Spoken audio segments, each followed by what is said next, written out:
Bom dia, alunos do segundo ano do Levindo, professor Acílio, História. Espero que todo mundo esteja bem, né? E estou aqui, né, porque chegamos no PET volume 6. Sei que está difícil fazer tantas atividades, mas vai ter mais algumas ainda nesse percurso. Mas é importante você fazer todas, porque na orientação da Secretaria de Estado de Educação de Minas Gerais, até o momento, o a não realização de atividades pode incorrer na sua reprovação. Então, estou gravando esse vídeo, como gravei os demais, para poder ajudá-los a resolver as questões da semana 1 a 4 do PET volume 6. Lembrando que eu vou deixar material, todos os links de texto e de vídeo no Google Classroom. Também vou estar disponível lá para tirar dúvida e pelo Conexão Escola às terças e quartas, que foi o horário que foi definido para mim, tá bom? É isso, né? Então vamos trabalhar esse PET. O que ele está pedindo? Semana 1, o tema é a queda do Muro de Berlim. Fique por dentro dos conceitos: comunismo, organização socioeconômica baseada na propriedade coletiva dos meios de produção. Doutrina econômica e política que preconiza tal organização.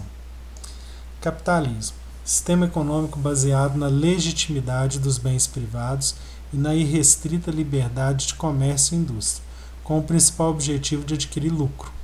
Sistema social em que o capital está em mãos de empresas privadas ou indivíduos que contratam mão de obra em troca de salário.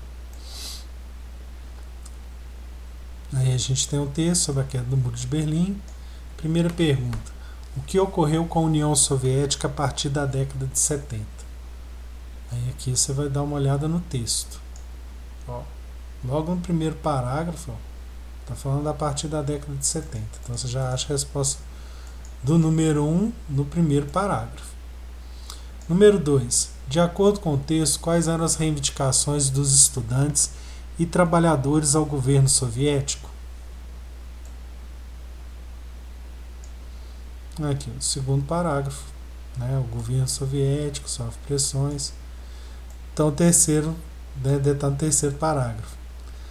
3. Quais as contribuições da queda do Muro de Berlim para a nova ordem mundial?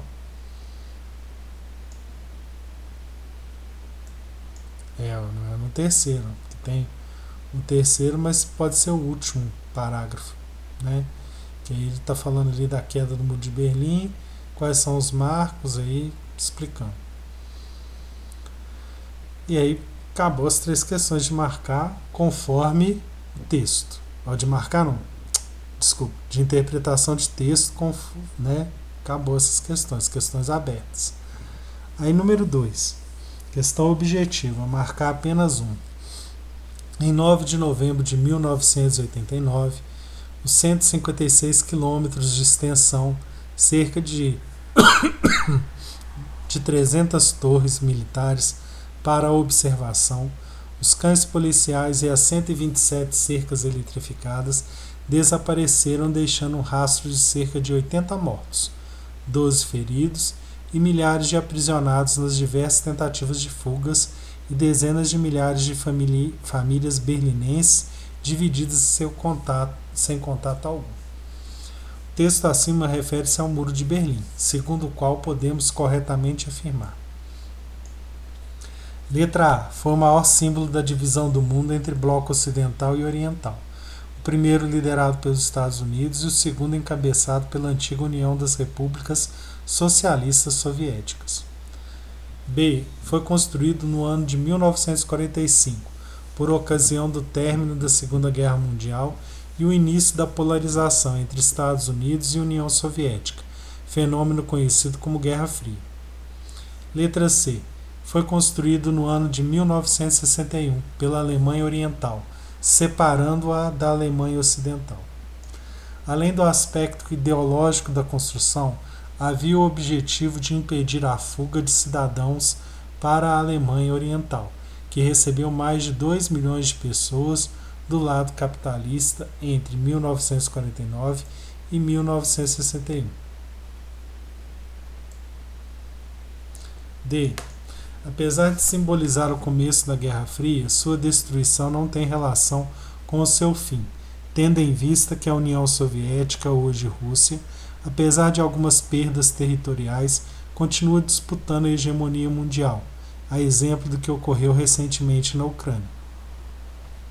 Letra E. Podemos considerar que sua construção teve os mesmos motivos da construção do atual muro que separa Israel da Palestina, tendo em vista os aspectos étnicos e culturais. Aqui você vai ter que ver aquele vídeo que eu vou deixar sobre o Muro de Berlim, né? Tem também texto, que é orientado para poder ler, para poder responder essa questão de marcar. Tá? Número 5. Os 45 anos que vão do lançamento das bombas atômicas até o fim da União Soviética não foram um período homogêneo único na história do mundo. Dividem-se em duas metades, tendo como divisor de águas o início da década de 70. Apesar disso, a história deste período foi reunida sob um padrão único pela situação internacional peculiar que o dominou até a queda da União Soviética. O período citado no texto e conhecido por Guerra Fria pode ser definido como aquele momento histórico em que houve: letra A. Corrida armamentista entre as potências imperialistas europeias, ocasionando a Primeira Guerra Mundial. B. Domínio dos países socialistas do sul do globo pelos países capitalistas do norte. Letra C. Choque ideológico entre a Alemanha nazista e a União Soviética stalinista durante os anos 30.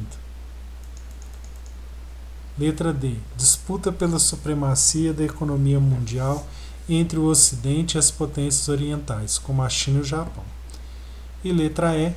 Constante confronto das duas superpotências, aí vocês têm que descobrir quais são essas, que emergiram da Segunda Guerra Mundial. Marcar apenas uma, né?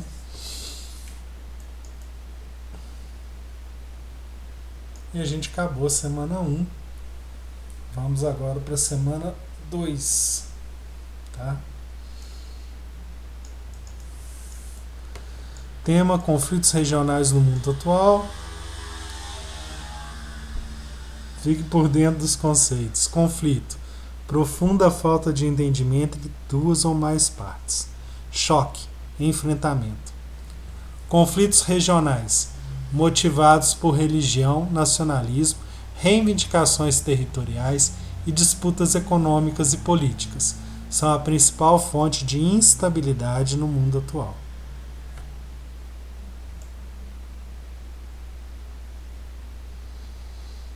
Aí a gente tem um texto sobre conflitos regionais no mundo atual. Tem 3 questões de marcar, como na semana 1. Pode marcar 1. Objetivas, né, de responder, e tem as questões de marcar. Né? Objetivas não. Objetiva é a questão de marcar. Dissertativa é a questão de responder. Número 1. De acordo com o texto, aqui estão interligados os conflitos pós-queda do Muro de Berlim. Ó, primeiro parágrafo. Né? Vamos ver se o segundo está lá. Porque o mundo atual é mais conturbado.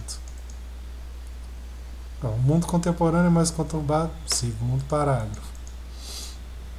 3. Cite alguns desses conflitos. Aí aqui desce no terceiro parágrafo, né? Ó, o terceiro parágrafo responde, o quarto também e o último. Ó, o mundo passa por diversos conflitos, mais o último, tá? Aqui, ó, todos esses conflitos aqui. A gente já respondeu o texto. Número 4. Dentre os principais conflitos e impasses étnico-territoriais na região do Oriente Médio, um deles se caracteriza pela luta para a criação de um Estado nacional, que abrigaria aquela que é a maior nação sem pátria do mundo. O texto se refere, letra A, aos curdos que lutam pela criação do Kurdistão, B, aos turcos que tiveram seu território perdido desde a dissolução do Império Turco-Otomano, letra C, aos povos da Mesopotâmia, que lutam em uma guerra civil sem trégua para a criação de seu território. Letra D, aos povos bascos, que liderados pelo grupo terrorista ETA, buscam a independência de seu território. Letra E, aos palestinos, que até hoje não possuem seu Estado e territórios reconhecidos pela comunidade internacional.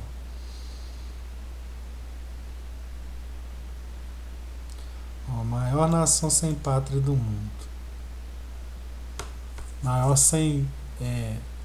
Nação sem pátria do mundo vem depois da Segunda Guerra Mundial. E depois da Segunda Guerra Mundial, teve um povo que sofreu muito e aí foi criado o Estado para eles. Aí é esse conflito que está se referindo.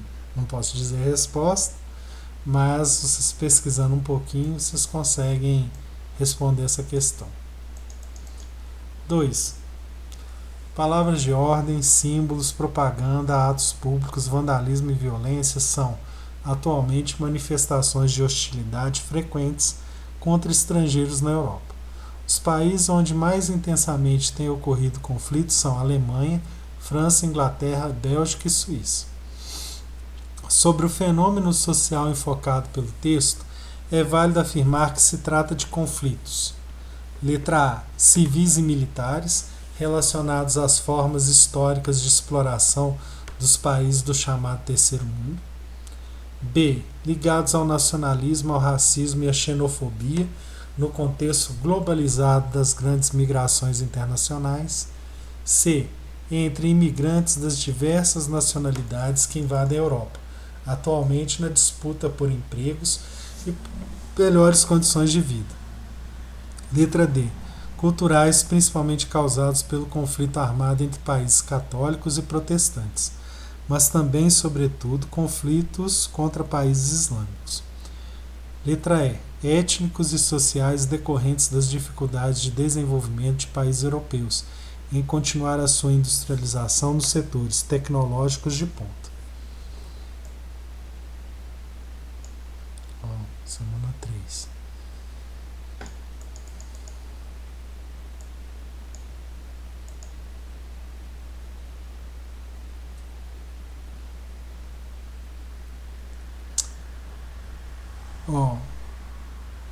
Vandalismo, violência, os países onde mais intensamente tem ocorrido conflitos são Alemanha, França, Inglaterra, Bélgica e Suíça.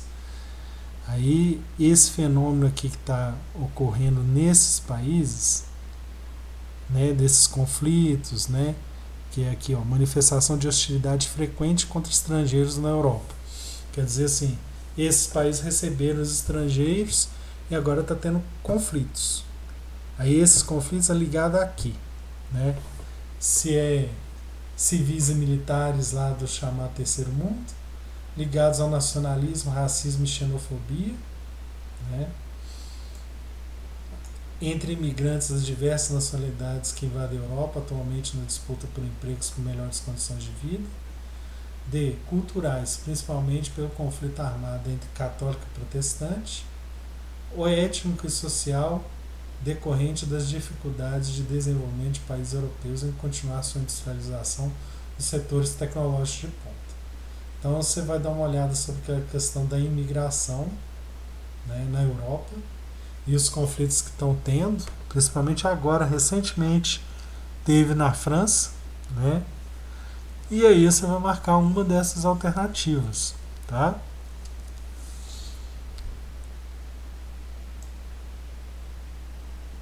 Acabou semana 2, semana 3. Invasão do Iraque, Guerra do Iraque. Guerra do Iraque ou ocupação do Iraque foi um conflito que começou no dia 20 de março de 2003, com a invasão do Iraque por uma coalizão militar multinacional liderada pelos Estados Unidos.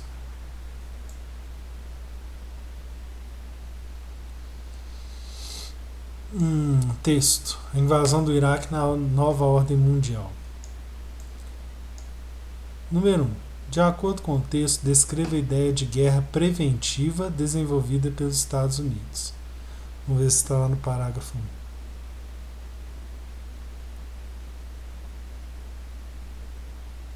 Aí, primeiro parágrafo. Guerra preventiva. 2. O que os Estados Unidos tinham interesse de impor? Será que no segundo parágrafo?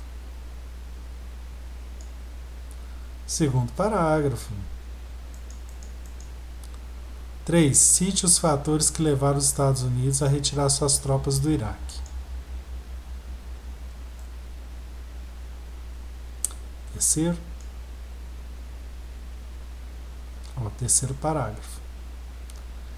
Né? Terceiro mesmo.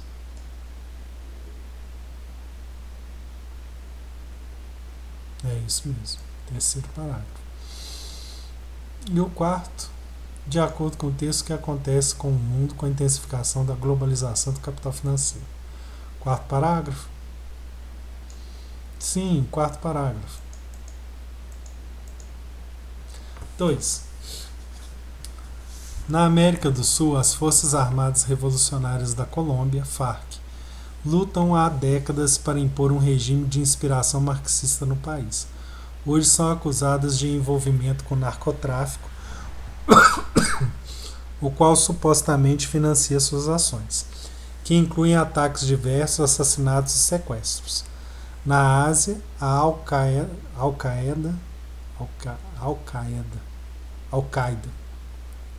minha pronúncia, Al-Qaeda, criada por Osama Bin Laden, defende o fundamentalismo islâmico e vê nos Estados Unidos da América e em Israel inimigos poderosos, os quais deve combater sem trégua.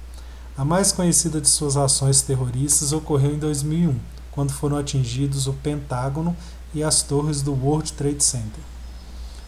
A partir das informações acima, conclui-se que: letra A. As ações guerrilheiras e terroristas no mundo contemporâneo usam métodos idênticos para alcançar os mesmos propósitos. B. O apoio internacional recebido pelas FARC decorre do desconhecimento pela maioria das nações das práticas violentas dessa organização. C. Os Estados Unidos, mesmo sendo a maior potência do planeta, foram surpreendidos com ataques terroristas, que atingiram alvos de grande importância simbólica. D. As organizações mencionadas identificam-se quanto aos princípios religiosos que defendem. Letra E. Tanto as FARC quanto a Al-Qaeda restringem sua atuação à área geográfica em que se localizam, respectivamente a América do Sul e a Ásia. Bom, deixar material sobre esses dois focos de combate, dar uma lida sobre o que está sendo pedido aqui no texto aqui, e marcar apenas uma, tá? 3. Quanto ao choque de civilizações, é bom lembrar a carta de uma menina americana de 7 anos, cujo pai era piloto na guerra do Afeganistão. Ela escreveu que, embora amasse muito seu pai, estava pronta a deixá-lo morrer, a se sacrificá-lo por seus pais? Seu país.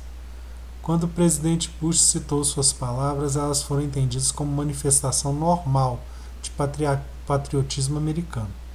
Vamos conduzir uma experiência mental simples e imaginar uma menina árabe, maometana, pateticamente lendo para as câmeras as mesmas palavras a respeito do pai, que lutava pelo Talibã.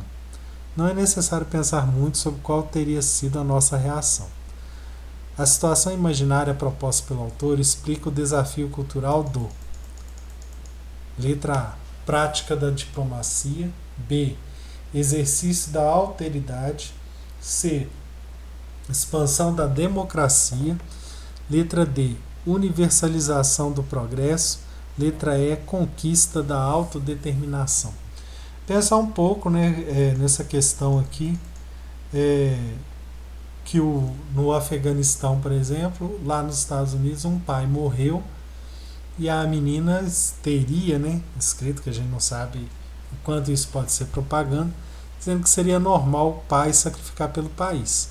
Do outro lado, lá no Talibã, se tivesse uma menina muçulmana. Como que a gente ia enxergar um muçulmano falando que ele estava morrendo pelo país? Será que a gente ia achar que era o mesmo valor americano de ser considerado patriotismo. E aí essa situação imaginária, ela coloca para a gente o quê? Que é um desafio cultural de a gente praticar mais a diplomacia, exercício da alteridade, aí você vai ver o significado de alteridade, né? Que é se colocar no lugar do outro, né?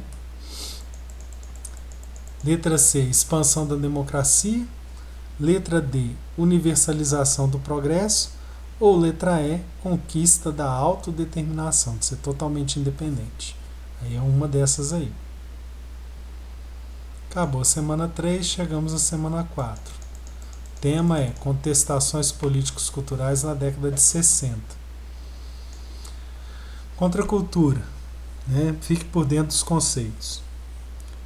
Refere-se a um fenômeno cultural antissistema que desenvolveu primeiro nos Estados Unidos e no Reino Unido, e depois se espalhou por grande parte do mundo ocidental, entre o início dos anos 60 e meados dos anos 70.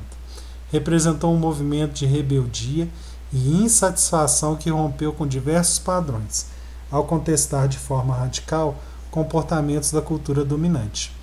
Possuía um teor social, artístico, filosófico e cultural, e se posicionou contra valores disseminados pela indústria e o mercado cultural. A cultura desse movimento está relacionada com a cultura marginal, alternativa e underground, e recebe esse nome por se posicionar contra a cultura dominante, a cultura erudita.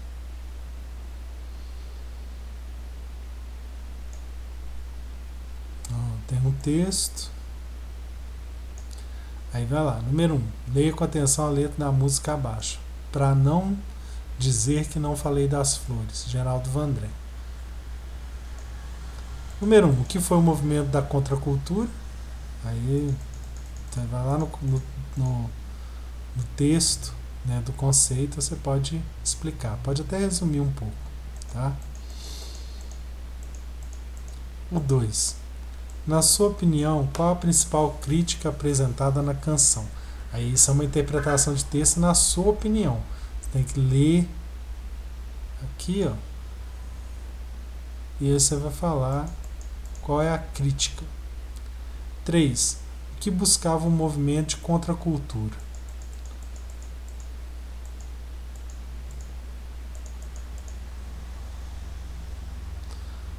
Aqui, ó. Logo aqui abaixo, os movimentos de contracultura buscavam 4. A questão de marcar. Nos anos que seguiram a Segunda Guerra, movimentos como Maio de 1968 ou a campanha contra a Guerra do Vietnã culminaram no estabelecimento de diferentes formas de participação política.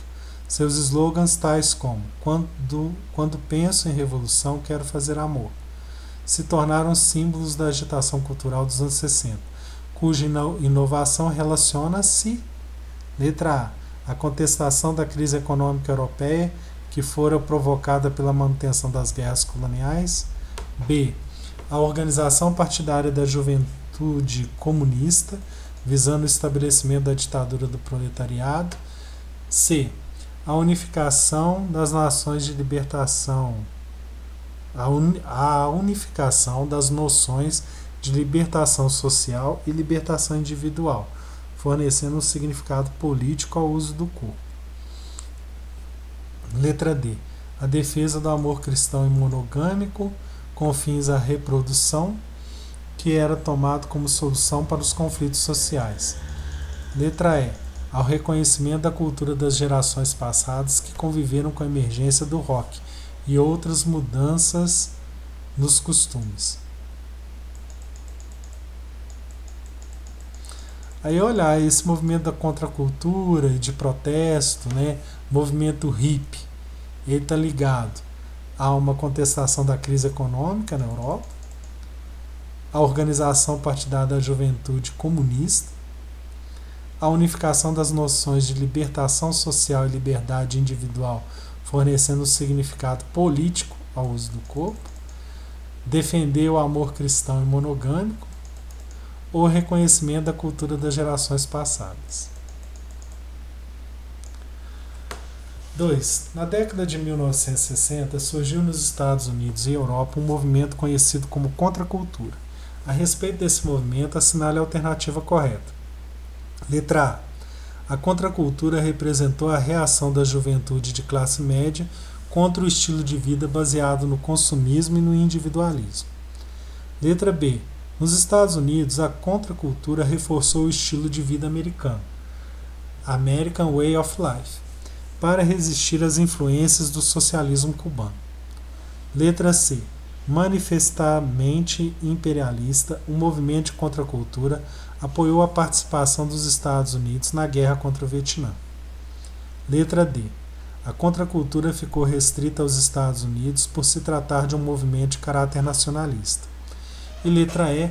Uma das principais características do movimento de contracultura foi a defesa da padronização de comportamentos e da massificação da cultura. Aí aqui você vai ver o que é esse movimento de contracultura, esse movimento hippie, e o que ele defende. Aí é uma dessas alternativas aqui. E aí a gente passou para as 4 semanas, tá? Obrigado quem me escutou até aqui. E eu espero que esse vídeo tenha sido útil, tá bom? Muito obrigado. Falou, gente.